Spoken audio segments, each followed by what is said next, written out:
ஓம் சாய்ராம்.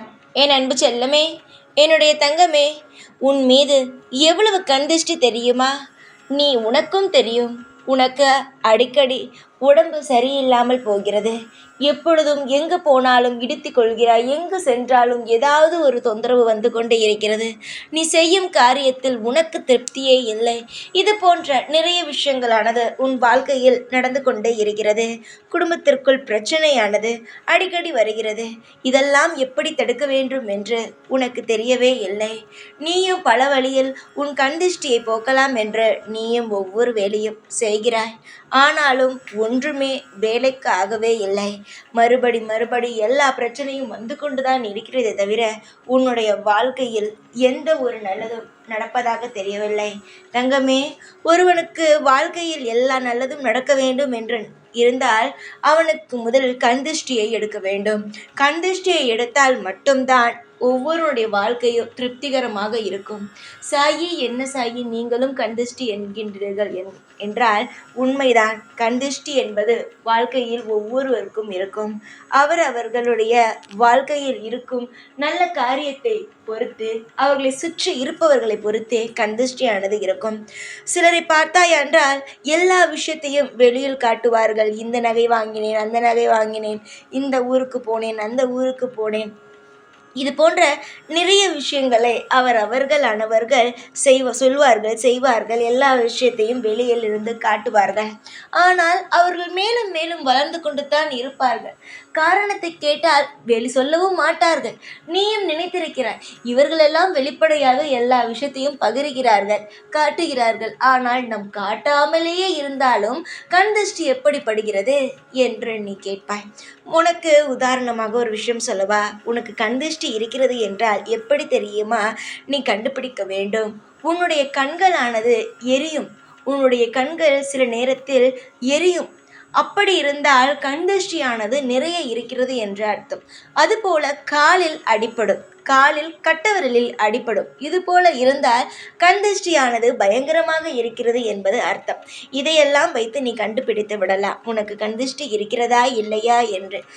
உனக்கு அடிக்கடி கண் எரிகிறது என்று புலம்புவாய். அதற்கு காரணம் கண் திருஷ்டிதான். தங்கமே, அதற்கு நான் ஒரு வழி சொல்கிறேன். அதை நீ கேட்டாயானால் உன் வாழ்க்கையில் பல மாற்றங்கள் வரும். கண் திருஷ்டியே படாது.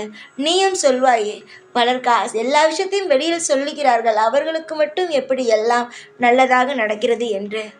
அவர்களும் சூட்சமமான சில விஷயங்களை செய்வார்கள். அந்த சூட்சமமான விஷயத்தை மட்டுமே தான் நான் இப்பொழுது உனக்கு சொல்ல போகிறேன். தங்கமே, உன்னுடைய வீட்டு வாசலில், உன்னுடைய நிலை வாசலில் என்னுடைய கண்ணை உன்னுடைய நிலை வாசலுக்கு மேலே ஒட்டி வை. என்னுடைய கோவிலிலோ இல்லை இங்கு என்னுடைய கண்கள் மட்டும் பார்த்தாயானால் அதை அப்படியே எடுத்துட்டு வந்து என்னுடைய நிலைவாசலில், உன் வீட்டில் இருக்கும் நிலைவாசலில் ஒட்டி வை. என்னை தாண்டி எந்த ஒரு கண் திருஷ்டியும் உன் வீட்டிற்குள் போகாது. நீ வெளியில் சுற்றிவிட்டு வீட்டுக்கு வந்தாலும் வாசலிலேயே அது நின்றுவிடும். உன் வீட்டிற்குள் போகாது. நானும் அந்த கண் திருஷ்டியை அடித்து துரத்துவேன். உன்னுடைய வாழ்க்கையில் நீ சோதனை பட்ட அனைத்து விஷயமும் எனக்கு தெரியும். இதையெல்லாம் பார்த்துதான் நான் இப்பொழுது இந்த சூட்சமமான வழியை சொல்கிறேன். இதை நீ யாரிடமும் சொல்ல வேண்டும் என்ற அவசியம் இல்லை. உன் வீட்டில் என்னுடைய கண்ணை நிலைவாசலில் வைத்துவிடு, ஒட்டி வை. நானோ உன்னை பாதுகாப்பேன். இது ஒரு எளிய வழியாகும். இந்த சாயே வந்து சொல்கிறேன், உன்னுடைய கண் திருஷ்டியை அழிப்பதற்காக. ஒவ்வொரு விஷயமும் வாழ்க்கையில் தவறாக நடந்து கொண்டே இருக்கிறது என்று கவலைப்பட்டால் மட்டும் பத்தாது. அதை எப்படி தடுக்க வேண்டும், எந்த முறையில் அதை ஒழிக்க வேண்டும் என்பதை பற்றி யோசிக்க வேண்டும். கவலை என்பது வாழ்க்கையில் ஒருவனுக்கு ஒரு தீர்வையும் தராது. கவலைக்கு நீங்கள்தான் தீர்வை கண்டுபிடிக்க வேண்டும். சில நேரம் அசிரடியாகவோ இல்லை சில நேரங்கள் நானோ வந்து நேரடியாகவோ இது போல உனக்கு சொல்வேன். அதை நீ கேட்க வேண்டும். பலர் மூலமாக கூட நான் சொல்வேன்.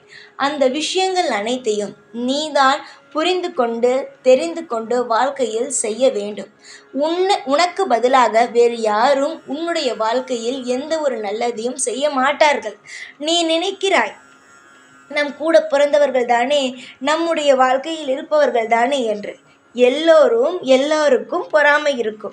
யாரும் யாரையும் பொறாமை எண்ணத்தோடு பார்க்காமல் எல்லாம் இருக்க மாட்டார்கள். நீதான் எல்லாவற்றையும் நல்லவர்கள் என்று நினைக்கிறாய்.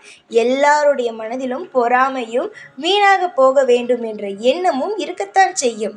நீங்கள் யாரும் இங்கு தெய்வங்களோ ரிஷிகளோ அல்ல, மனிதர்கள்தான். உங்களுடைய மனதில் இருக்கும் அனைத்து விஷயங்களும் எனக்கு தெரியும். எதையும் நீ நினைக்க வேண்டாம். உனக்கான வழிகள் என்னவோ அதை நான் சொல்லிவிட்டேன். வாழ்க்கையில் யார் யார் எப்படி என்பதை உனக்கு நான் சொல்லி இருக்கிறேன் ஏற்கனவே. இது ஒன்றும் உன் வாழ்க்கையில் இவர்கள் நல்லவர்கள் அவர்கள் கெட்டவர்கள் என்பதெல்லாம் கிடையாது. மனிதர்களாகவே பிறந்து விட்டால் எல்லா விஷயத்தையும் கடந்துதான் ஆக வேண்டும். யார் யார் எப்படி என்பதை தெரிந்து கொள்ள வேண்டும். ஒவ்வொன்றும் எப்படி நடக்கிறது வாழ்க்கையில் என்பதை புரிந்து கொள்ளத்தான் வேண்டும். உன்னை சுற்றி இருப்பவர்கள் யாரும் நீ நன்றாக இருக்க வேண்டும் என்று நினைப்பவர்கள் கிடையாது. எல்லோருடைய மனதிலும் பொறாமை நிச்சயமாகவே போட்டி பொறாமைகள் எல்லாமே இருக்கத்தான் செய்யும். அதை நீ புரிந்து கொள். காலம் முழுவதும் மற்றவர்கள் நல்லவர்கள் நல்லவர்கள் என்று ஏமாறுவது உனக்குத்தான் கேடாகும்.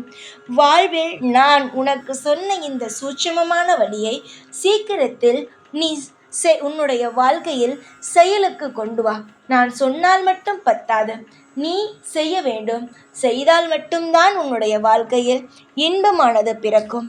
அதை விட்டுவிட்டு சாய் சொல்வார் இதெல்லாம் கேட்க வேண்டுமா என்று நினைத்தால் நீ கேட்க வேண்டாம். நான் யாரையும் எந்த ஒரு விஷயத்திலும் நான் இதை செய்துதான் ஆக வேண்டும், இதை பண்ணிதான் ஆக வேண்டும் என்று எப்பொழுதுமே அவருடைய வாழ்க்கையில் திணிக்க மாட்டேன். அவர்களுடைய வாழ்க்கை எல்லாருக்கும் வாழ தெரியும், எடுத்து சொல்லத்தான் முடியும். ஆனால் அவர்கள்தான் அவர்களுடைய வாழ்க்கையை நல்லபடியாக நடத்தி கொண்டு வர வேண்டும். உன் வாழ்க்கையில் சில பிரச்சனைகள் இருக்கிறது. அதை தடுக்கவும் அதிலிருந்து தப்பிக்கவும் நிறைய வழிகளை நான் உனக்கு காட்டுகிறேன். எதை எடுத்துக்கொள்ள வேண்டும், எதை எடுத்துக்கொள்ளக்கூடாது என்பதை நீதான் முடிவு செய்ய வேண்டும். வழிதான் காட்ட முடியும். அதில் நடப்பது உன்னுடைய கால்கள் மட்டும்தான். புரிகிறதா தங்கமே? நான் எல்லாவற்றுக்கும் தீர்வை சொல்லிக்கொண்டு இருக்கிறேன். நீ அதை கேட்டாயானால் நிச்சயமாக தப்பிக்கலாம். அதே அலட்சியமாக இருந்தால் ஒரு பொழுதும் நீ தப்பிக்க முடியாத தங்கமே. கவலைப்பட வேண்டாம். நான் சொல்லும் விஷயங்கள் அனைத்தையும் உன்னுடைய வாழ்க்கையில் கொண்டு வா. தைரியத்துடன் இருந்தால் எல்லாவற்றையும் சுலபமாகவே தப்பித்து விடலாம். சொன்னதை மட்டும் நீ செய்தாயானால் நிச்சயமாகவே கண் திருஷ்டியானது உன் பக்கமே வராமல் ஓடிவிடும். அடுத்தடுத்து உன் வாழ்க்கையில் நல்லது விஷயங்கள் நடக்க ஆரம்பித்துவிடும். சுபகாரியமே நடக்கவில்லை, செய்யும் அனைத்து விஷயங்களும் தடையாகி கொண்டே இருக்கிறது என்று நினைத்தாயல்லவா? அந்த அனைத்து விஷயங்களும் நடக்க ஆரம்பித்து உன் வாழ்க்கையில் பல நல்ல நல்ல காரியங்கள் உனக்கு அடுத்து நடக்க ஆரம்பித்துவிடும். இது ஒரு சூட்சும வழி. யாரிடமும் இதை பகிர வேண்டாம். நீ உன் குடும்பம் நன்றாக இருக்க வேண்டும் என்று பாருங்கள். அடுத்தவர்களை பற்றி கவலைப்பட்டு அடுத்தவர்களுக்காக எடுத்து சொல்லி எல்லா விஷயத்திலும் நீ அடிபட்டதெல்லாம் போதும்.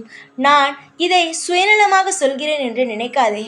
ஏன் சாய் யாருக்கும் இதை சொல்லக்கூடாது என்று சொல்கிறார் என்று நினைக்காதே. நீ சொன்னாலும் அவர்கள் செய்வார்கள்.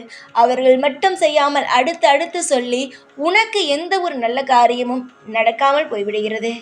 நீ சந்தோஷமாக இருக்க வேண்டும் வாழ்க்கையில். நீ எப்பொழுதும் அமைதியாக இருக்க வேண்டும். அவன் சொன்னான் என்று அவர்களுக்கு ஏதாவது ஒரு விஷயம் நடக்காத பொழுது உன் மீது தவறாக இருக்கும். கவலைப்படாதே. அதற்காகத்தான் யாரிடமும் சொல்லாமல் இந்த விஷயத்தை நீ செய் என்று சொல்கிறேன். அப்படியே யாராவது கேட்டால் கூட எனக்கு சாயை பிடிக்கும், வைத்திருக்கிறேன் என்று சொல்லிவிட்டு நகர்ந்துவிட. உனக்கான அனைத்து வழிகளையும் காட்டுவேன். நல்லது நடக்க இது ஒரு வாய்ப்பு. உன்னுடைய தடைகளை நீக்க நான் தரும் ஒரு யோக வாய்ப்பு. எதையும் தட்டிவிடாதே. எல்லா விஷயத்தையும் செய்து பார். நல்லதொரு பயனை நீ அடைவாய். எப்பொழுதும் எந்நாளும் நான் உனக்கு துணையாக இருந்து அருள் புரிவேன். ஓம் சாய்ராம்.